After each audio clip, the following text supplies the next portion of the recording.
سيدنا ونبينا وشفيع ذنوبنا وطبيب نفوسنا أبي القاسم محمد وعلى آل بيته الطيبين الطاهرين.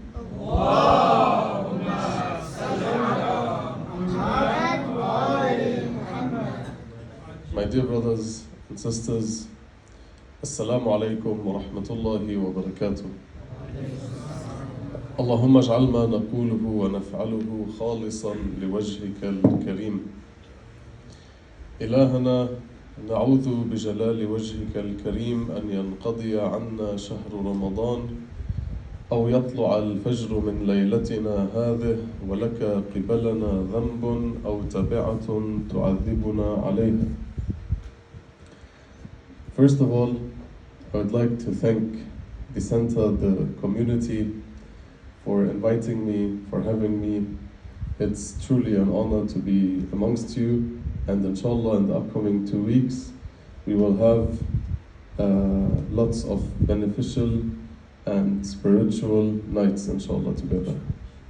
And after the lecture we can discuss a few things together to see in which direction we can go, since it's limited to a certain amount of people. Usually when there's a bigger crowd, more people, it's difficult, but now we can take the positive aspect of it and then use it for our own benefit, inshallah. Secondly, I would like to congratulate you all on the birth of our second Imam, Al-Imam Al-Hasan Al-Mushtaba alayhi salam. Allahumma salli ala Muhammad wa ali Muhammad. Because this day is inshallah his day. We are remembering his birth, his anniversary, and I would like to thank everyone who helped set this up and decorate it in the best possible way. Even though the balloons are popping up, inshallah, as I'm speaking, nothing goes wrong. We had 3 already, and let's see. Watch it pop up now. You should not be scared of this. No, I'm not. Like 3 times, alhamdulillah, no reaction. Watch me now. Like, 3 times I passed the test, but let's see. Also for the brothers who were responsible for the iftar tonight, Jazakumullah khair al-jaza. And one of the brothers, his father is a martyr, so for his soul inshallah, and for all martyrs who passed away on the path of Ali alayhi salam, all over the world now and back in the days, we recite Al-Fatiha masbuqatan bis-salati ala Muhammad wa ali Muhammad. Allahumma salli ala Muhammad wa ali Muhammad. Bismillah ar-Rahman ar-Rahim. Alhamdulillahi rabbil alamin. Ar-Rahman ar-Rahim. Maliki yawmiddin. Iyyaka na'budu wa iyyaka nasta'in. Ihdinas siratal mustaqim.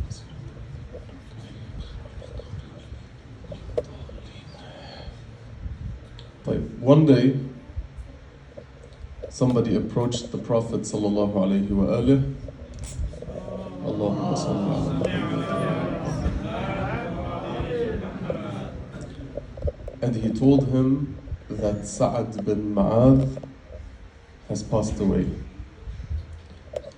Sa'ad bin Mu'adh was a companion of the Holy Prophet, so the Prophet went with his other companions to do the funeral. So he went. The story is a bit longer, I'm just taking a short version of it to get to the point that I want. So they washed his body, and the Prophet walked behind the janazah until they reached the grave, but he walked without his rida, without his clothes, yani abaya, and without his shoes. Bila rida'in wala hidha. This is what the narration says. And then when he reached the grave, he went down into the grave and he prepared Sa'ad bin Mu'adh. He did the final preparations and he would tell them, give me stones, give me sand, give me everything, because he wanted to close the grave himself. So when that happened, he went up, and then the mother of Sa'ad, Sa'ad, she was standing at the grave and she said, Hani'an laka al-Jannah. Like, oh, blessed you are, because now you can enter paradise. And the Prophet looked at her and told her, Mah ya Sa'ad. Wait. Lahu fil qabri dhamma. So there's a tightening happening in the grave. Then the Prophet said, then the Prophet went back home and the companions approached the Prophet. They told him, we saw what you did for Sa'ad bin Ma'adh. You went, you walked without your shoe, without your abaya. You went into his grave. You personally did all the preparations. You closed the grave, you prayed for him, and you didn't do that for anyone else. And yet, you said that the grave was tightening him, was tight on him. So how is that? Why is that?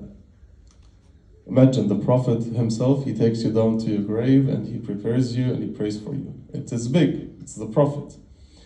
So he said in response, كان سيء الخلق مع أهله. Or in Arabic, the narration exactly says, إنه كان في خلقه مع أهله سوء. There was bad morals with his family. Right? Bad morals with his family.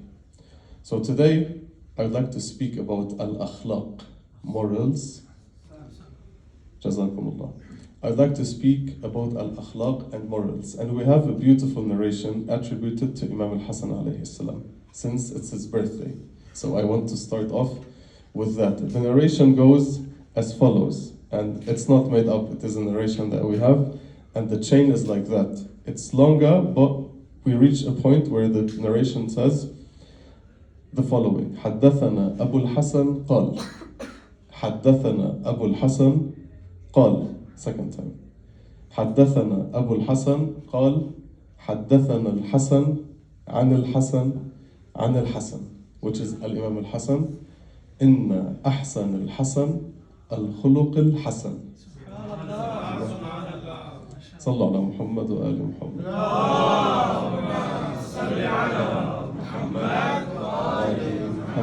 So in English, the narration says the best form of goodness is to have the best character and morals.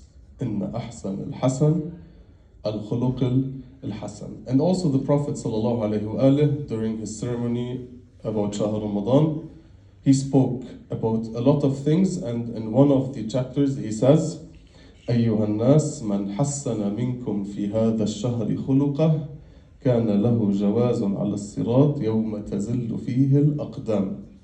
So in English, he said, people, whoever improves his character, his morals, in this month will be given a permit on the path on the day when feet will falter, which is a great thing. Because on that day we need this. And the Prophet says, if you better your character and improve your character during this month, you will have this on the day of judgment. طيب. What is the difference? What do we mean by akhlaq when we say akhlaq and morals and good moral? Because this was the main outstanding attribute that the Prophet had, right? إنك لعلى خلق عظيم, correct? So what do we mean by khuluq? What is khuluq? And what is the difference between it and adab? Because we always confuse them, we mistake them, we mix them up. Like khuluq and adab. Adab, you could translate it probably saying manners. Manners is adab.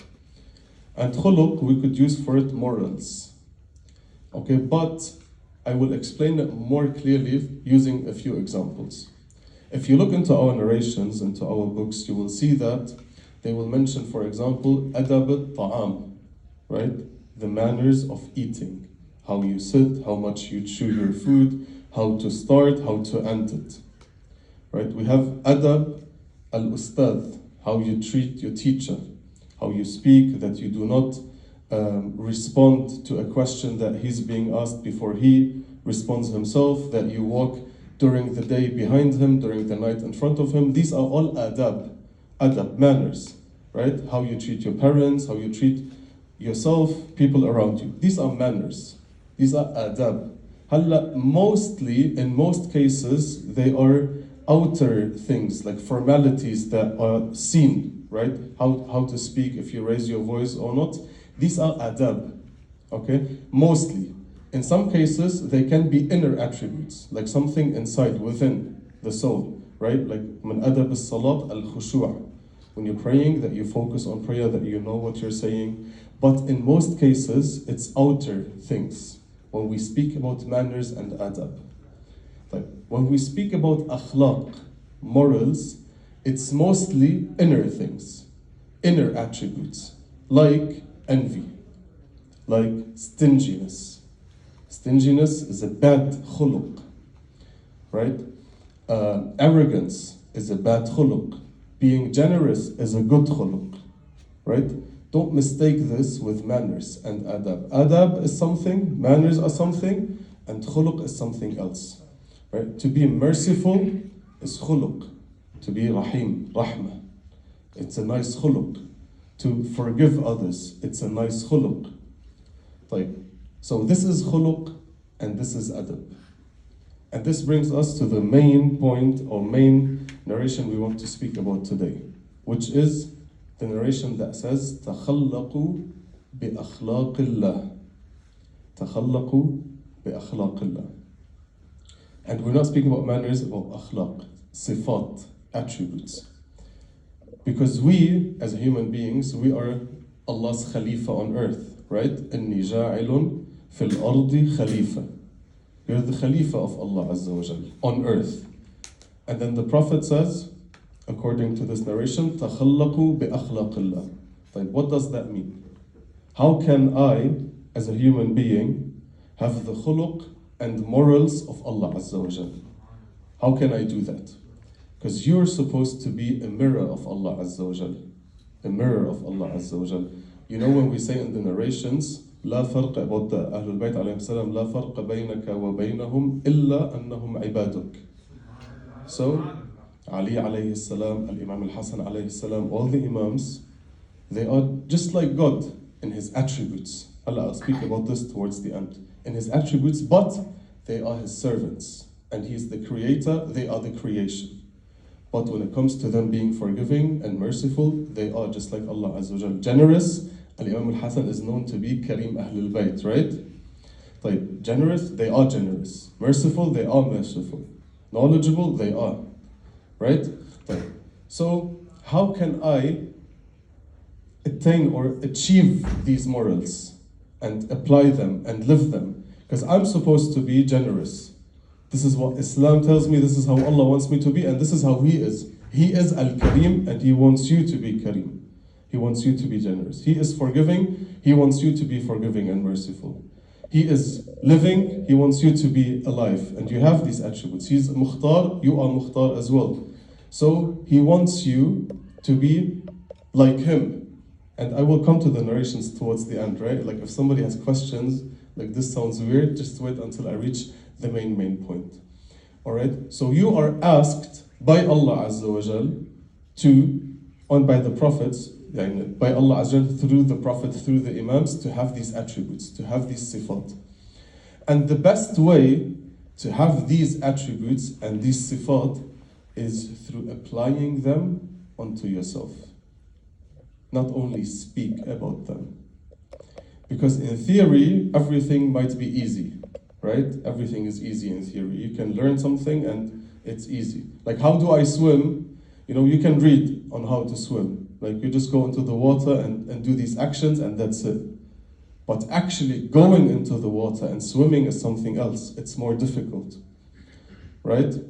Or if somebody asks you, what is love? You can explain to them what love is. You can explain it. You know, love is something where you have emotions towards somebody else or something else, and it feels in a certain way, but they will not understand what love is until they themselves fall in love. Then they will understand what it means to love and what love actually means, right? Or for example, trading. So many people read about trading, how can I trade, stocks, other things, right? But they don't know what it feels when they risk their own money. Until when they really trade themselves, they know, okay, what I'm putting at risk. The emotions start playing, greed, fear, anger. It's different. So you could do something in theory, but it won't be the same until you apply it yourself and live it yourself and go through it yourself. Just like when people ask, why did Allah Azza wa Jal create us? Right? He doesn't need us. Of course He doesn't need us. So why did He create us? If you really build a connection with Allah Azza wa Jal and understand Him and feel Him in your life, you won't ask, why did Allah create me? You won't ask that. Because you're knowing why He created you. You can feel it. You will have your answer in this way. Right. So how does that apply to what I'm saying when it comes to al-khuluq and khuluqullah and the attributes of Allah Azza wa Jal? The best way to know Allah Azza wa Jal and to be like Him is to actually apply these attributes on yourself. To actually be Rahim, to actually be generous, not only speak about generosity and mercy, be that. So what you can do, for example, is that every month you can choose a theme Ar-Rahmah. And you decide, you can test, just take it as a game, as an experiment. You test yourself. Like this month, I want to be merciful. I want to be Rahim. I am going to forgive everyone. Whatever happens, whatever they say, whatever they do, I want to see how much I can take. And then you can try, because you will quickly notice that your mercy, your rahmah is limited. You might forgive first day, second day, third day, fourth day, and then you will recognize this is actually hard. But then you will understand Allah Azza wa Jal. When we have 8 billion people living on earth now, and so many people sin, but Allah Azza wa Jal, His rahmah is unlimited, His mercy doesn't stop, doesn't end, and He yet forgives everyone, and He gives them. Not only He forgives them, He gives them. He gives them, He provides for them, but then on the Day of Judgment, everyone will be held accountable, right? But His rahmah is unlimited. So through knowing yourself, you will know Allah's rahmah. Through knowing how limited your rahmah is, you will know how unlimited Allah's rahmah is. This is one way. Sallu ala Muhammad wa ali Muhammad.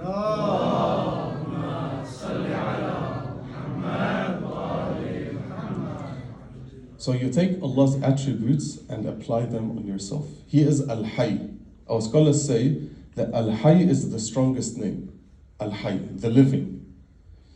Because this name contains the other two main attributes, which is Al-Alim and Al-Qudra, knowledge and power.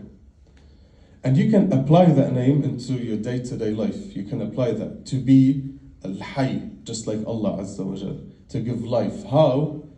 When you get married, you're giving life when you have a child. So you're giving life. Maybe, I'm just saying maybe, this is why it's so mustahab to get married, to have children. Because you're being like Allah. Or people who work in farms, who plant seeds, who take care, because we have our prophets, they were all ru'at, farmers, right? And shepherds. Because they are giving life, they're taking care of lives, they're providing lives. So it is actually mustahab to plant, to give life to earth, right? To revive a dead land. It is mustahab to do that. Why? Maybe because this way you can be like Allah Azza wa Jal in the name of Al-Hayy. You're giving life to others. طيب. Same thing when it comes to mercy. I spoke about this already. Being generous, and so on, and so forth. And actually in the Quran, in the story of Nabi Ibrahim, you read this when he asked Allah Azza wa Jal to show him how he brings the dead back to life. Right? And you know his response, but I will read it inshallah in Surah Al-Baqarah verse 260. The Quran says, وَإِذْ قَالَ إِبْرَاهِيمُ رَبِّ أَرِنِي كَيْفَ تُحْيِي الْمَوْتَى قَالَ أَوَلَمْ تُؤْمِنْ قَالَ بَلَى وَلَكِنْ لِيَطْمَئِنَّ قَلْبِي. Okay, so in English, he told him, and remember when Ibrahim said, my Lord, show me how you give life to the dead. Show me. Allah Azza wa Jalla responded, do you not believe? أَوَلَمْ تُؤْمِنْ? He said, yes, of course he believes. Nabi Ibrahim in his position, of course he believes, but he says, but for my heart to rest and be at ease. The narrations say when it comes to this, that Jibreel informed Nabi Ibrahim alayhi salam that he reached the level of khilla, to be Khalilullah, which is Habibullah basically. And then he told him that the sign of being Khalilullah is for Allah to show you how He brings the dead back to life. So Ibrahim knew that he reached this level, but he wanted to have this itma'nan. He wanted to know for sure, like he wanted to see. This is why he said لِيَطْمَئَنَّ قَلْبِي. Because I want to have itma'nan that I did reach this level, so show me. He asked Allah Azza wa Jal. So what was Allah's response? Allah's response was, in Surah Al-Baqarah, same verse, He says, قُلْ قَالَ فَخُذْ أَرْبَعَةً مِنَ الطَّيْرِ فَصَرْهُنَّ إِلَيْكَ ثُمَّ اجْعَلْ عَلَى كُلِّ جَبَلٍ مِنْهُنَّ جُزْءًا ثُمَّ دعوهن يأتينك سعيا وَاعْلَمْ أَنَّ اللَّهَ عَزِيزٌ حَكِيمٌ. So in English he said, take 4 birds, then cause them to incline towards you, and then put a portion of them on every hill. The narrations say on 10 hills. He put the 4 birds on 10 different hills, and call them, they will come to you in haste, and know that Allah is Almighty, All-Wise. So we can take multiple lessons from this. I just want to take the part that is relevant to what I'm saying. He told him, you do it. You take the birds and you call them back to you. Because this way, when he does it, he will have another type of ma'rifah, a higher type of ma'rifah. He's doing it himself. He could have showed him, but he's telling him, you do it. You take the birds, you cut them into pieces, you put them on mountains, and you call them towards you. Because this is a higher type of ma'rifah. Because sometimes you can know what fire is through looking at fire, just looking at it from far away, right? And then another time you can know what fire is through burning your hand. You shouldn't do that, of course. I'm just telling you that this is a higher type of ma'rifah. Because you experienced what it is to be burned. You're not only speaking about fire and burning. So this is a higher type of ma'rifah. And this is what we want. When we say تَخَلَّقُوا بِأَخْلَاقِ اللَّهِ, try to be Allah's mirror on earth. Be just like Him, how He wants you to be. But is that unlimited? Can you just be like Allah in everything? No. There are certain attributes where He said, this is my attribute. You are not allowed to have this attribute unless in certain situations. Like what? Who knows? What is an attribute that belongs to Allah that we are not allowed to have except in certain situations? It's pretty easy. What was Iblis' mistake? Takabbur. In English, arrogance. Right? Ahsan, very good. Because that attribute only belongs to Allah Azza wa Jal. In the narration, even in the Quran, He says, Lahul Kibriya, Lahul Kibriya. To Him belongs Al-Kibriya, not to us. Abi Abdullah alayhi salam, in the narration he says, Al-Kibaru rida'ullah, فَمَنْ نَازَعَ اللَّهَ شَيْئًا مِنْ ذَلِكَ أَكَبَّهُ اللَّهُ فِي النَّارِ. In English, he's saying that pride is the gown of God, and whoever disputes God in anything about it, God will throw him into hellfire. This belongs to Allah Azza wa Jal. But in certain cases, when there's somebody who's arrogant on his batil, you can be arrogant on your haqq against him. Because we have narrations that say, التكبر على المتكبر عبادة. It's good, but only in these cases, not in other situations. To be mutakabbir against your fellow Muslim brothers, no. To be mutakabbir against anyone who's not mutakabbir against you, no. This belongs to Allah Azza wa Jal and only to Him. Okay? Well, we have, if you look into the seerah, Imam Ali alayhi salam, even our scholars, big ulama, who said, I will do this. I can do this. Not because they're mutakabbir, because they know themselves, and because they were mutakabbirin ala al-mutakabbir, against somebody who was arrogant. Sallu ala Muhammad wa ali Muhammad.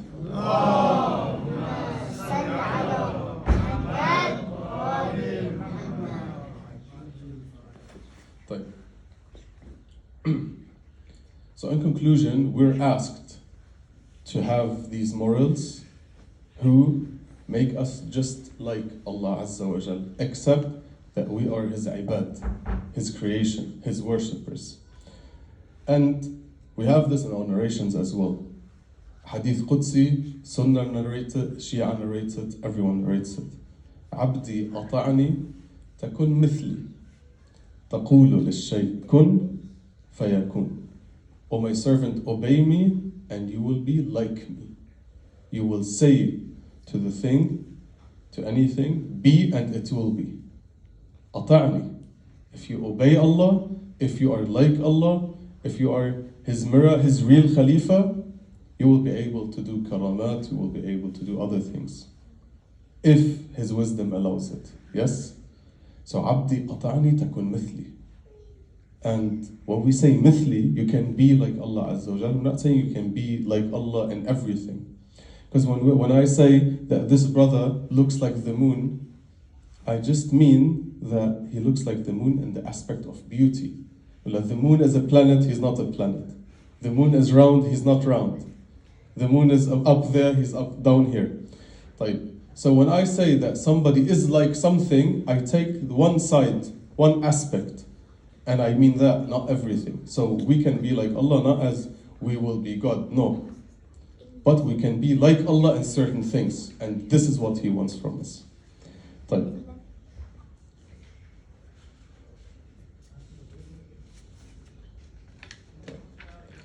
So this is the main part when it comes to manners, akhlaq, and the difference between manners and akhlaq. And Imam Ali alayhi salam, beautifully, he puts the narration where he says in English, live amongst people in such a manner that if you die, they weep over you. Manner, adab, and akhlaq, both of them. And if you are alive, they crave for your company. When you're alive, they want to be with you. If you leave, they will actually miss you. Because this life that we have is limited. We're here for 50 years, 60 years, 70 years in best cases. So you want to be a good person, a good human being, with good manners, with good morals, to leave a good print in others' hearts, in their mind, to be with them. Because it is said that the man, a human being, dies 3 times. 3 times. How so? We know that we die 1 time. They say we die 3 times. The first time is when your soul leaves your body. This is the first time. The second time is when they see you for the final time before they put you into your grave. This is the second time. Khalas. You're dead, no one will ever see you again. The third time is when you are mentioned or remembered for the last time. When they mention your name, when they remember you for the last time, after this, you're dead for good, you're gone. Okay, so you want to live with proper morals and manners so that people remember you, that you leave an impact, that you do good. Some people say, I'm too old now, khalas, I wasted 30, 40 years of my life already, what can I do, what can I change? No, you can change. You can do a lot of things.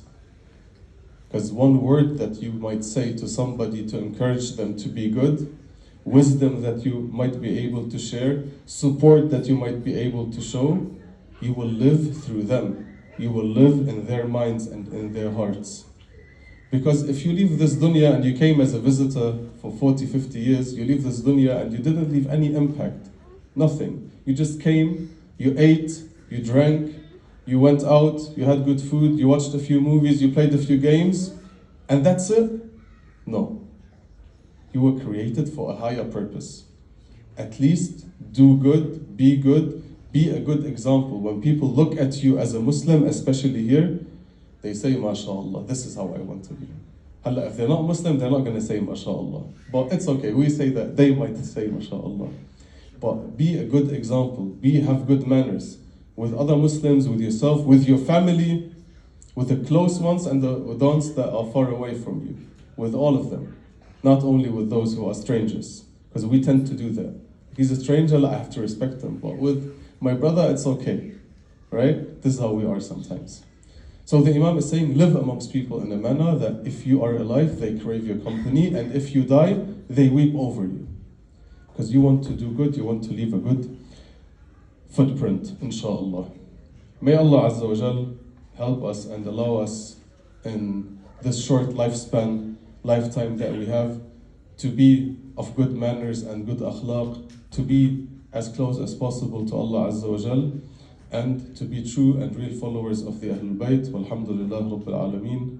Wa sallallahu ala Muhammad wa alihi al-tahirin.